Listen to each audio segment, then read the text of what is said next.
I think that when we talk about race, we tend to focus on individual acts of prejudice, which is why UKIP often come up, because they'll overtly say stuff that we find offensive. But unfortunately, the issue of race, if we understand it, is a lot more insidious. And it takes a lot more of a historical view to understand the difference between individual bias and structural racism and privilege. And the idea of Great Britain was intimately tied to the fact that Britain's invaded almost every country on the earth, literally. No, literally, there's a map, you can Google it. And so the idea of our greatness was intimately tied to this idea of empire, which was intimately tied to what Rudyard Kipling calls the white man's burden, to go and civilize all these stupid brown folks that have been writing and having civilizations for thousands of years. But let's forget all of that. And so if we fast forward to today, when we talk about structural racism in Britain, do we have the same institutional disparities in rates of imprisonment that they have in America? Yes, absolutely we do. Do we have the same disparities in terms of who's dying in police custody? Yes, indeed we do. In 2011, we were told we loved Libyans so much we wanted to bomb democracy into them.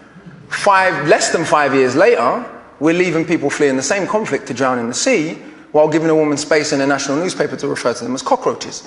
And when you refer to humans as cockroaches, that is a mandate for murder. Let's be clear about that. The moment human beings become non-human, that is a mandate for murder, and there's a long historical parallel of that. Today, Germany, the country that bombed this country, in our grandparents' lifetimes, so theoretically the grandchildren of Nazis can get in and out of England easier than the grandchildren of people from the Commonwealth who fought against the Nazis. And where do they come from? When we talk about immigrants, do we mean people from Australia and New Zealand? Didn't Boris Johnson go to Australia and say, hey, we're culturally the same? Was he talking about the Aborigines when he said that? We call them expats. Right. White people have such a different way of classifying themselves that white immigrants are expats and non-white immigrants are immigrants. So when we say immigrants, if we go to border control, we can go there, Yarlswood, and we go and look at who's there. It's not a bunch of white people from New Zealand. So we have structural forms of privilege and bias that are much more insidious and much more difficult to overcome. The reaction to Africans and Asians coming here post-World War II, to rebuild the country after the Queen's German cousins bombed it, the reaction to them was one of general hatred. It's illogical. These people who had formerly been colonized by Britain had fought in both world wars. India gave 2.5 million volunteers, for those who don't know. When we talk about being saved by America in the war, we want to talk about being saved by India and Russia. That would be a bit more accurate. But that's a bit inconvenient. But the reaction to those people and their descendants has been one that is about structural bias and privilege. The greatest metaphor for this might be Canary Wharf and Tower Hamlets.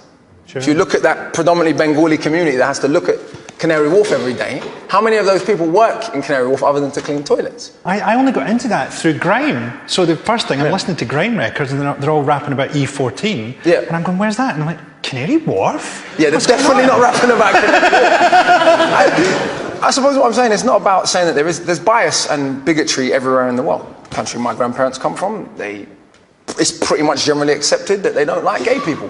But what's interesting, race even plays a role in that. In Jamaica, we have disgraceful homophobia. No one ever says it's because of Christian fundamentalism.